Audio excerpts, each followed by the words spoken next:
Hey everybody, this is Derek, and I'm concerned about climate change. I just wanted to take a few minutes to get my thoughts out on video.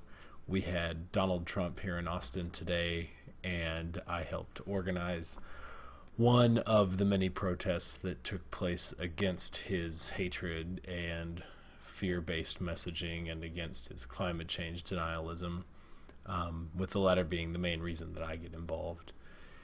And it was quite an experience. I think of myself as an organizer, but this is probably the bigger of the events that I've ever been involved in. And I'm going to be really honest, I didn't even really want to do it. Today is my birthday, or it was 30 minutes ago. It's past midnight now. So I am officially 36. I really looked for any excuse not to be responsible for anything today. But earlier this month, I had signed up to organize a Stop Trump event on the night of the Republican nomination during their convention where Trump accepted the nomination.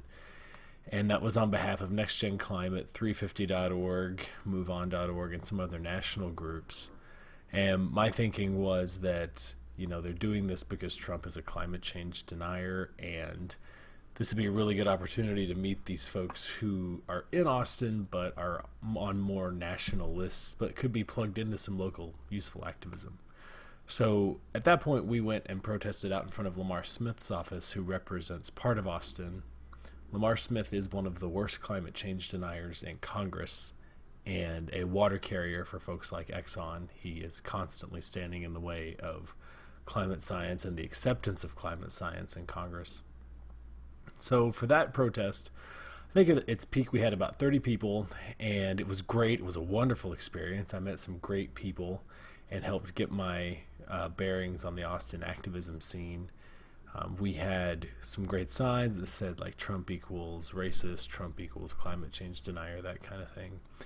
Didn't get a lot of press coverage, if any, but it was a great unity building experience.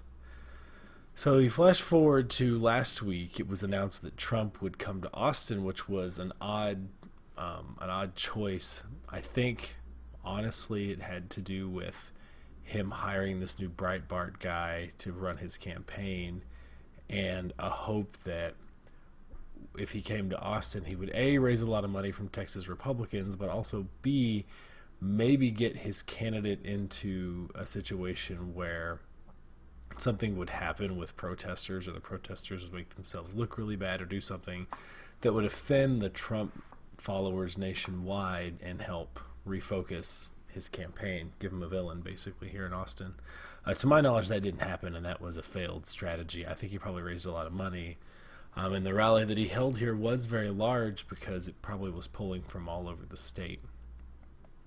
But last week, as of Friday morning, we didn't know where and when he would be having this rally. We didn't have any real details about his visit. And on Friday afternoon, I think the Texas Tribune broke the news that he would be having an event at the Moody Theater hosted by ACL Live, which would be a filming of the Sean Hannity show, probably the least popular TV commentator in Austin, I would say, or least popular person among people in Austin. He's not from here, but he would be using that space to interview Donald Trump. Donald Trump would then go to the Headliners Club, which was nearby, and raise some money, and then he would go out to the Travis County Expo Center. And at that point, that was probably the first that anyone had heard of his itinerary. And I felt like because I had put myself out there for this first Stop Trump event, it would be irresponsible for me to not at least raise the banner and get something started in Austin if nobody else was gonna.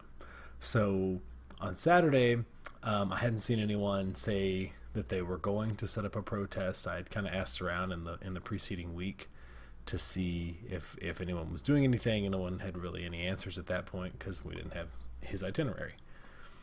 That changed the day that I signed up on Facebook to host the Facebook event to organize a protest out at the Expo Center.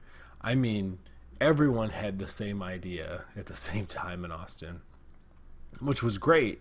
But it shows you why these people like Trump wait till the last minute to announce these events, because it really sandbags his opposition. So it took us a couple of days, really, and we only had a couple of days to get everyone on the same page. Some great folks pulled us all together, us being all the folks who were organizing different events, and got us in touch with each other. And so by the end of the weekend and the beginning of the day yesterday on Monday, we had a pretty clear sense that certain groups would be protesting downtown, outside, and inside the Moody Theater during the Sean Hannity interview, during Trump's move from that location to the Headliners Club, and while he was at the Headliners Club. And then separately, some folks, including Black Lives Matter, would be out at the Expo Center organizing a protest of his public event.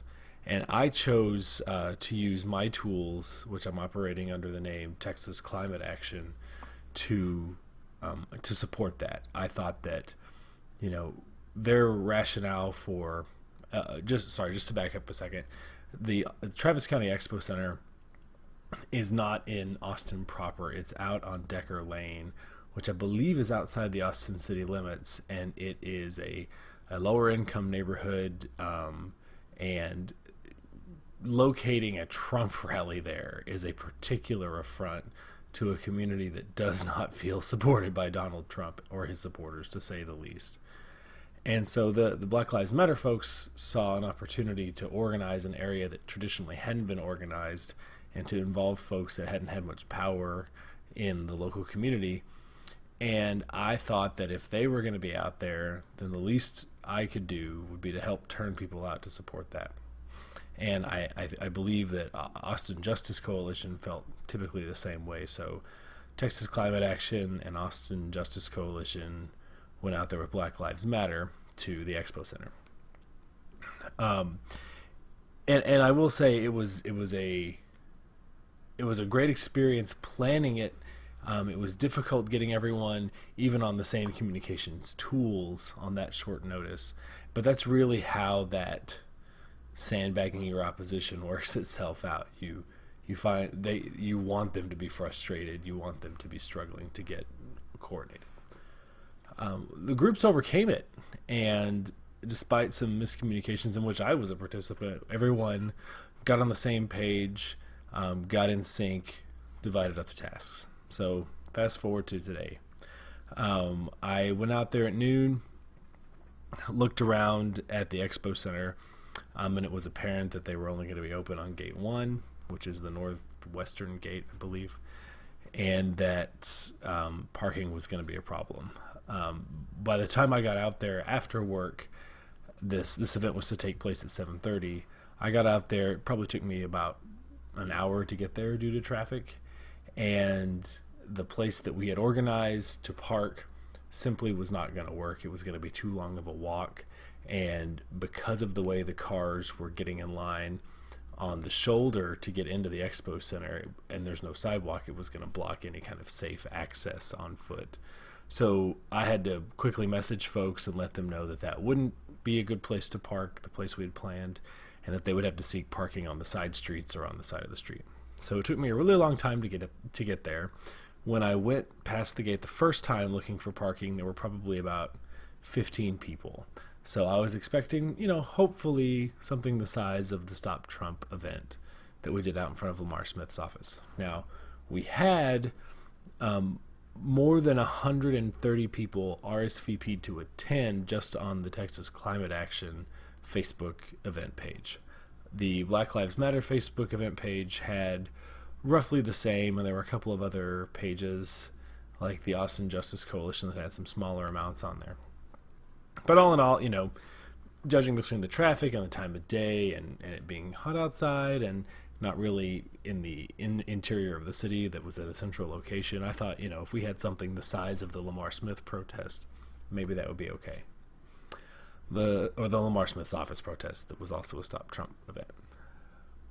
By the second time I got around to park near the gate where we had decided would be the most optimal place, the main entrance where the cars were coming in, that number had grown to about 100. No, I'm sorry, to about 40 or 50. And I kind of had the feeling at that point that it was going to blow up in a really great way. And that turned out to be the case. I would say at its peak, and I'm just guesstimating, I didn't take a real head count here, but that there were 200 or so people out there at some point, maybe more. I don't know. It was hard to see. We're in the dark and groups were kind of broken up at one point. But there were just a few cops that we could see at that point, and they were typically being helpful with crossing the street and things like that. It was phenomenal. Folks were using the chants we had created and distributed among the organizers. There was a lot of flags visible. I had bought a bunch of flags at Dollar General that day and cleaned out their 4th of July surplus. But other folks had brought them too. There were some really creative signs. One referred to Trump as a pendejo, and I think that was my favorite. There were a lot of other really great ones too. It was a great diverse crowd. It was a mix between folks who had been brought there by organizing groups like mine and others, and folks who had just come in from the neighborhood who knew what was going on and wanted to join. And by the time the sun went down, that latter group had really taken responsibility and ownership for the protest itself and were leading the group. And you had a diverse age range. I think there was like an 11-year-old kid at one point leading chants. There were folks who had come in straight from the downtown protest. There were folks who were just dedicated to this protest. And it was a great, lively event. There was live music because this is Austin, and folks showed up with guitars. Got lots of good news coverage. To my knowledge, no one was arrested, but there was a moment that it got really close to that. Once the crowd really found its courage and kind of located itself in this identity of being a neighborhood group, something happened all at once, and there was this great tense moment where someone started the chant, "Whose streets? Our streets." And at that point, the entire crowd, without anyone really giving any direction that I could tell, just crossed Decker Lane and went right at the front entrance of the rally. Now, I had not planned a civil disobedience action in my plan for any organizing that I was going to do for the event. But, once the community you're in takes ownership of whatever is going on, you're really following their lead. And I thought, well, if this is what we're doing right now, this is what we're doing right now. I'm coming with you. I'm here to support you. So they went right at the gate. And at this point, cars were trying to leave the event through that gate. So they essentially shut down traffic.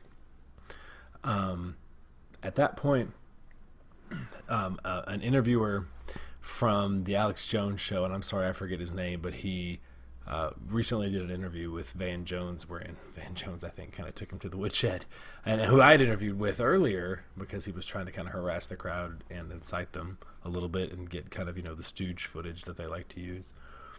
But he, I think, very unwisely went with the crowd over there to try to get in the middle of them at their most tense and see if he could instigate something. And I really think he was trying to get hit on camera to just really tar the protesters and the anti-Trump movement because, Alex Jones and this guy are in the tank for Trump.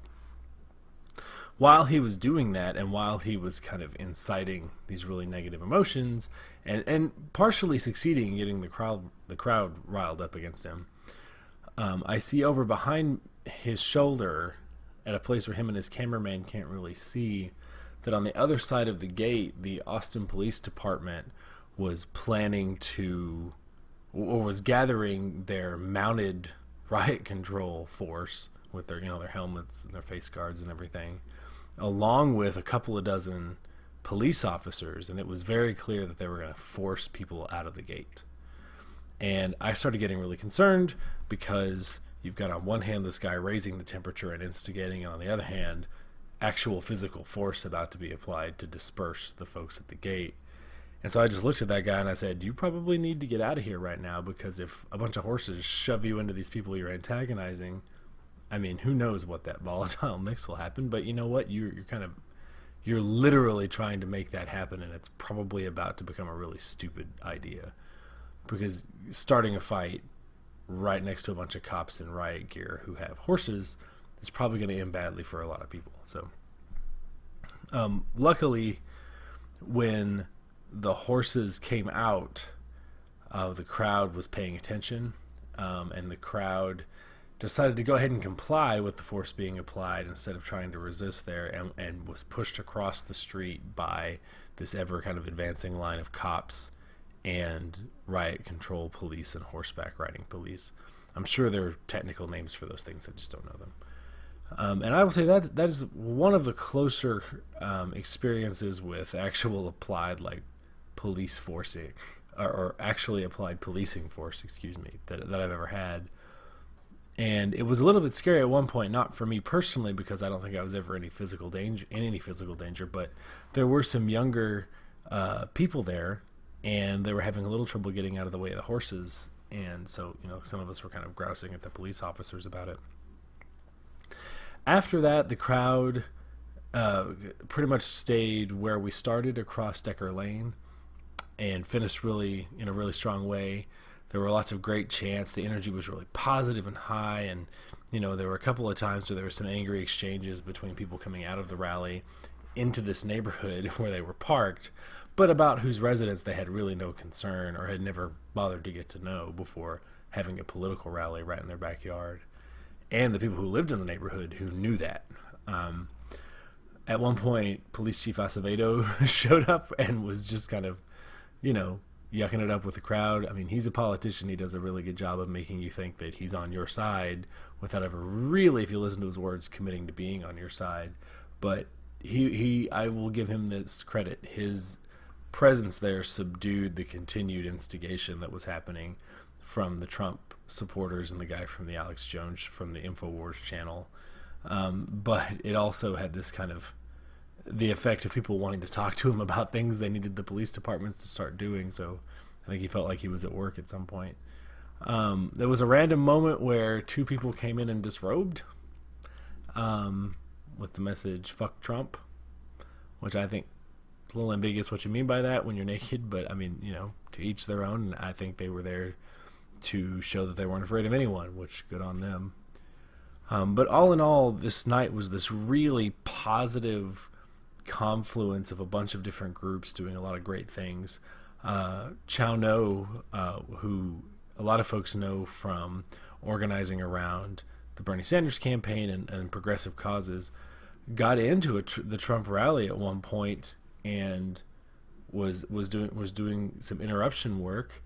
One of the ladies, Suki from the Austin Justice Coalition, tried to get onto the grounds before the main protest even started, but they identified her as a black woman holding a sign, and I guess surmised correctly that she was not a Trump supporter, and forced her from the grounds. The Trump security guard used the police officers nearby to get her out of there, and I think that was really unfortunate and really kind of pointed out the fact that Donald Trump is doing a terrible job building bridges with groups and that rightly perceive him as being hostile to their interests. I will say, walking up to the event, one last anecdote here, I got into a really funny situation. I was wearing a different shirt than I'm wearing now. I was wearing a maroon, more on the red side of maroon shirt, and I'm a 6'2" white guy with red hair. And I noticed that I was going to have to be getting out of my car into an oncoming stream of Trump supporters to head to the protest. And so I just kind of rolled up my sign so they couldn't see what they were. And I have this fistful of handheld flags that I'm going to take to the protest. And so it's amazing. They just assumed as I was walking with them that I was a Trump supporter.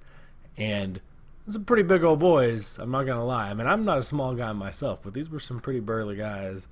And there are a lot of them, right? So I'm like stuck walking towards the protest among this group of folks who just start unloading this racist, loaded language and kind of grousing at people going by and saying terrible things about Hillary Clinton and about people who oppose Donald Trump.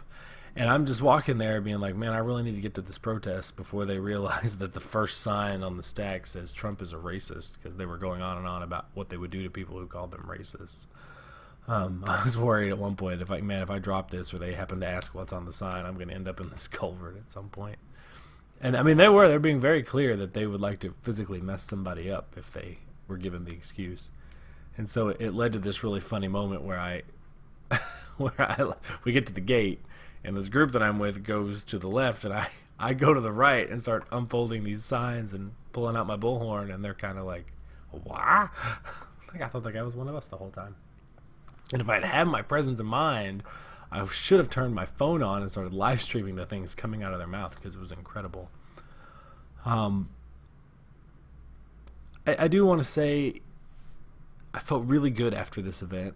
I thought the folks on the progressive side, on the side that was there to stand up against Trump's hate and bigotry and climate change denial, really carried themselves well, and with class and with restraint at the provocations. And even the event itself was a provocation in the neighborhood that they chose to have it. You've got a bunch of folks who are there on the Trump side spoiling for a fight, parking in front of the houses of the people who don't want Trump there. I mean, that situation in itself is really volatile. But I will say, I don't know what long-term effects any one protest in a non-swing state is going to have. But I did know that if I didn't go out there tonight, just me personally, even if we hadn't been doing any organizing to help other people get out there, that if Trump were to be elected by some terrible miracle, that I would feel terrible about myself. And I've talked about my son before on previous videos. Trump would kill our future, both my future and his future and my wife's future. Trump's actions are would be at a critical moment in our history where we absolutely have to have someone with their eye on the ball when it comes to climate change, and not be actively tearing apart the fabric of our multicultural, multi-ethnic, multilingual, multi-background country. And I thought it was really important to go out there and try to help people express themselves to say that. It was also really powerful to be working with so many other great organizers and activists and groups. Some of the folks I mentioned, some of the folks I haven't even said yet, like Andrew Dobbs or Rocio or Dave Cortez or these other folks who were there who had just done phenomenal work. Isis V, who I met on Facebook. Isis was actually standing right next to me at the protest, and I didn't realize it until after we left and started posting photos of what we were doing. But all in all, I mean, it's very clear that Trump is pulling together some of the worst impulses in the people that he's trying to motivate to vote. And when a human being is a social animal, and all of our wants and desires and biases and impulses are constantly trying to connect up with those of other people to become something more than just a personal impulse or bias or emotion. And when you get people together in an arena like that and appeal to the worst fears that they have and the most insidious bigotry that they have hiding in their hearts, that stuff tries to become something more. And it is critical that if you're in a community where that's happening, that you stand up and say no, and that you at least provide those folks a chance when they come out of that arena to have that very negative thing challenged, because otherwise it becomes or it takes on a life of its own, and you can go very quickly from having somebody who's a crank to having somebody who's leading a very virulent movement that undermines all the values that you believe in. And I really worried that was what was happening out there in my town tonight, so I had to go say no to it. The neighborhood did a fantastic job standing up for themselves tonight, and I was so proud of them and for them. So I really encourage you, if Donald Trump brings this traveling circus to your town, or if any other politician starts playing on these same notes, that you take the initiative. And all it really takes to get started is just throwing up a Facebook event or some other social media event and saying, we're going to go out there and we're going to protest. Because not only are you doing a service to the people who want to go protest, you're doing a service to the people who are in those buildings kind of doing bad things together, even though they don't think of it that way. You're giving them a chance to shake themselves out of that unifying negative force that they're creating together. And you might prevent them from going down some roads they would not want to go down if they were thinking more clearly, just by being there to challenge them and tell them they're doing wrong by embracing those ideas. One of the things that you hear from people who teach organizing, like Marshall Gans, is that, there's no way to really learn it without doing it. So if Trump or some other nasty, bigoted politician is coming your way and they're going to get in the way of the things you want for your future, I would strongly encourage you to work to get people out to challenge them and to plan these kinds of protests. You won't regret it. It's a fantastic experience, and I think it does a lot of good. So I guess those are my thoughts tonight. It's a great birthday. It's been a while since I've been crowd controlled on my birthday, if ever. I don't know if I've even had that kind of encounter or any encounter with police on my birthday before. But I hope this video is encouraging to you. I hope, if nothing else, it's entertaining to hear what other communities are doing. And I hope that it inspires you to take some action in your town to say no to the kind of climate change denial and racism and bigotry embodied by Trump, but also helps motivate you to know that you can do this without having any particular expertise. You just got to go do it, and you'll find the people that can help you do it better and do it well. So thanks for watching. I hope this has been at least somewhat entertaining. I apologize for the mess behind me. I do have a toddler, and the evidence of him is everywhere. I hope you'll share this with your friends. I hope you'll subscribe to the channel, and I hope that you will also get out there and either join some of these events that are happening around your city or plan them yourselves. You really won't regret it. Thanks.